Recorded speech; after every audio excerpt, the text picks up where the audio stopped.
Hey guys, it's Tacho here, and we're back for some more Fire Emblem Heroes. So today we're just going to do a builds video talking about the 3 5-star exclusive units that we got on the Harmony Amid Chaos banner. So we're going to be talking about Bernie, Lysithea, and Annette today.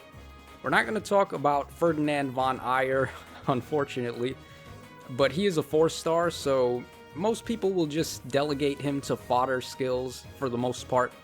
So I wanted to talk about mainly the 5-star units on the banner. So we're going to start things off with Lysithea. Okay, so Lysithea's base kit, she has Hades, Moonbow, Deathblow 4, Lull Speed and Res 3, and Times Pulse 3. So it's a very powerful base kit, and the idea is that with Hades and Times Pulse, Lysithea will always be able to start combat with Moonbow ready, and that's going to allow Hades to give her plus 10 attack and plus 4 speed when she initiates combat. She also has Deathblow 4 to make that plus 18 attack, and Lull Speed and Res is just going to debuff the foes and make it easier for Lysithea to kill them. So, recommended IVs for Lysithea, we're going to go with plus attack. That's by far her best boon. She does have the super boon in attack. She also has it in HP and res, but they're not going to be as useful for her as that plus 4 attack. And the real way that you're going to be playing Lysithea is to just one-shot the foes and nuke them out of existence. So having that plus 4 attack is going to go a long way towards allowing Lysithea to do that. Okay, so for the budget build, all we really need is an assist and a sacred seal. So for the assist, we're going to be running Reposition. It is the most bread and butter assist skill in the game. Holds up in all the modes pretty much. Now in Aether Raids, you may want Smite or Swap in some cases. So it really just depends. It's going to be a flexible slot. You're free to run whichever movement assist you want. I just like to go with Reposition for the most part. And for the Sacred Seal, we're just going to go with Swift Sparrow too. It's going to combo very nicely with Hades and Deathblow 4, and when all of the in-combat buffs are taken into account, Lysithea gains plus 22 attack and plus 8 speed when she initiates combat on the foes. So that is insane, and her attack is going to be through the stratosphere with all of that.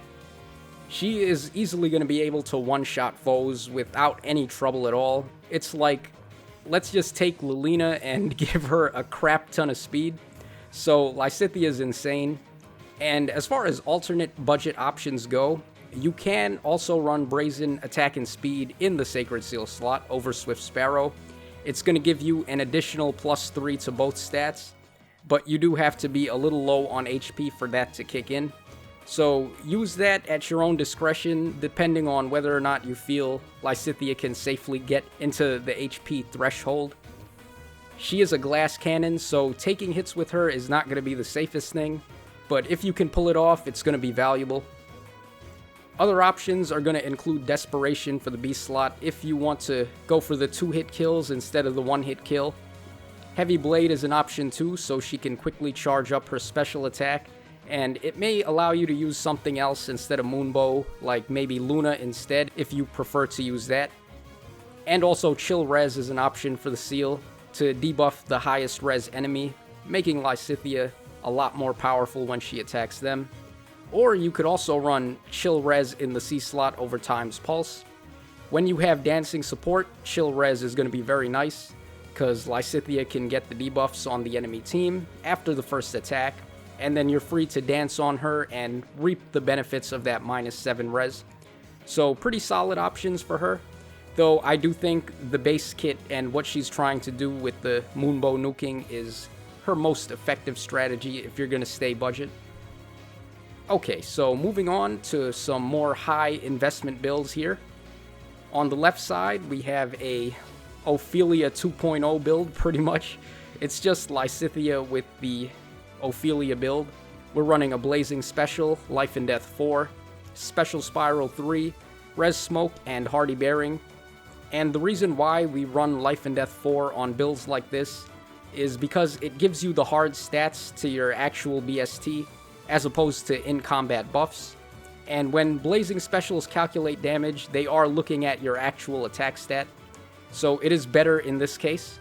And of course, Special Spiral will allow her to always start a fight with blazing specials ready to go. So it's pretty busted on her. Res Smoke, again, like I said before, is going to debuff the foes. And with Dancer support, this Lysithea is going to have an easy time just completely annihilating the entire team by herself. It's really no trouble at all for her. She is one of the strongest player phase units in the game now, and honestly, I personally think she's just better than Ophelia. Of course, Ophelia can start a battle with her special very easily, but once both characters have their special attack ready, Lysithea just becomes miles better. She has so much attack gain from her weapon, and Special Spiral and -1 cooldown is just going to allow her to always have a blazing special ready to go. So yeah, I would say after specials are ready, Lysithea is better, but Ophelia can get her special ready easier, and she doesn't need any Infantry Pulse or Ostian Pulse support. So that is the one advantage to Ophelia. And finally, we're going to run the Hardy Bearing Seal on this build. That's so she can't get hit by Vantage units, and it's really easy for units to get Vantage off when you use Blazing Special Attacks, because Blazing Attacks calculate before battle starts. So once you lower their health with a Blazing Attack, they will be in Vantage range and they will get it off. So that's why we want Hardy Bearing on this build. And for the next build, we're just going to go with a Desperation build. So Sturdy Impact is very nice on her in this case, because it's going to raise her defense and make it a lot easier for her to tank a hit and get into low HP range. So once she's there, Desperation and Brazen Attack and Speed will kick in, and from that point, it's pretty much just GG. She's going to be hitting twice in a row, and with Ruptured Sky as the special attack, she's just going to body everything in her path, especially Dragon and Beast foes that take additional damage from Ruptured Sky. So very strong unit, and definitely going to shake up the meta, I think, on Infantry Pulse teams. So keep an eye out for Lysithea. Okay, next up, we've got Bernie over here. So her base kit is Persecution Bow, Ardent Sacrifice, Attack and Speed Push 4, Lull Speed and Defense 3, and Close Guard 3. So her base kit is pretty solid, and it allows her to have Desperation and a Lull skill both together at once, which is really rare. I don't think there are too many other units that can actually pull this off. Ardent Sacrifice, I don't really think you want that, since Attack and Speed Push 4 will do the chip damage required for you to activate Persecution Bow's effects. And of course, Lull skills, what do you say about those? They're so powerful.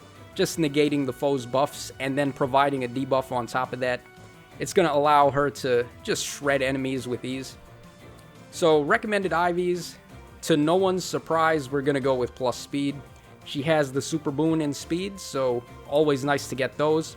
She also has one in res, so that could be an option, I guess, if you want to make her have 30 res, but I don't know, I would just go with the plus speed. It is very nice when you have Desperation, and it's going to make it easier for her to get those double attacks. So when it comes to the budget build, all we really need to do is give her a special and a seal. I am going to replace Ardent Sacrifice though, so we are going to run Reposition. And it doesn't have to be Reposition, it's just whichever assist you like the most. So pick your favorite. And Moonbow is going to be the special here. It's a 2-hit cooldown, and it's very good on Bernie. She doesn't really have the highest of stats with a BST at 156. Now, for a ranged horse unit, that's actually really good. But by comparison to the other units in the game, it is kind of weak. So you want Moonbow or Luna or even Ruptured Sky, basically the special attacks that will calculate their damage based on the foe's stats as opposed to hers. So that's how you're going to get the most out of Bernie. And of course we have Brazen Attack and Speed 3 as her Sacred Seal. It's going to combo very nicely with Attack and Speed Push 4 and also the Persecution Bow, because you do want to get low on HP for all of her skills to start kicking in. And alternate budget options, we just run the horse buff skills pretty much. You can go with Hone or Fortify Cavalry, or even Goad Cavalry if you prefer that. And another option for the C slot is going to be Defense Smoke. So if Bernie has access to dance support, being able to reduce foes' defense by 7, and then get a dance and be able to attack again, will allow her to reap the full benefit of a smoke skill. But you don't really need to worry about changing her C slot if you don't want to. Close Guard is pretty supportive and it's not too bad, so feel free to keep that one if you want. And as far as high budget builds go for Bernie, I really tried to rack my brain and come up with some interesting builds with other weapons as well, like Fire Sweep and Brave Bow. But to be honest, I feel like the best way to make use of Bernie is to just keep Persecution Bow and also the Lull skill, since that is the unique thing that she does in comparison to all the other archer units. So overall, not too different from the budget build. We are going to run Ruptured Sky and Defense Smoke. So essentially it's the exact same build, but it is more high budget, of course. And alternate options for her, in the A slot you can actually go for Fury 4 over Attack and Speed Push 4. And that's because Fury 4, it does chip damage just like Attack and Speed Push. So it's helpful for getting her into low HP to activate all of her skill effects. And it does provide +4 to all your stats, but the real reason why I think Fury 4 is a viable option on her is because Fury 4 is never going to stop working, whereas Attack and Speed Push 4 will stop working once you get below 25% health. So keep an eye on Bernie's HP. You don't want her to run out of Attack and Speed Push, so be mindful of that. And for those of you that really want to gamble and be high risk, high reward, you can run Brazen Attack and Speed 4. It's going to give her the highest buffs with +9 attack and +10 speed. So none of the other A slots are really going to compare to that, but it does require you to be in low HP. And without the chip damage from Attack and Speed Push or Fury 4, it will be a little tough for her to get low on HP since she is a glass cannon and she may not be able to tank hits too well. It should be fine though if you attack a magic-based unit that has a tome, since her res is just good enough to get by. And another alternate option you can go with on this build is Panic Smoke over Defense Smoke. If you know for a fact the foes are going to have blue buffs active on them, Panic Smoke is just going to be better, and you can turn the tables on pretty much the entire enemy team at that point. So pretty good stuff. Of course, Bernie being a horse bow is going to make her very powerful. We all know how strong Reinhardt and Lyn were at their prime, and it's all thanks to the 5 range reach. So Bernie being able to do that, and also keeping up with the modern units a bit, having such a powerful weapon and a lull skill, is gonna totally make her a top tier threat, so beware of Bernie. And last but not least, we've got Annette. So her base kit, it's not as complete as the other ones since she is missing an A slot passive, but she does have pretty much everything she needs right out the box to already be an awesome unit. So her weapon is Crusher, she has Rally Attack and Speed Plus, Defense and Res Ruse 3, and Attack and Defense Gap 3. So a pretty solid kit for what she's trying to do. Of course, Annette's weapon is going to grant +1 movement to an ally when she uses a Rally skill on them. And because she has a Rally Plus skill and Defense and Res Ruse right out the box, that's all she really wants. She will be supporting allies very well, debuffing the foes and providing guard on them, as well as giving your units +1 movement.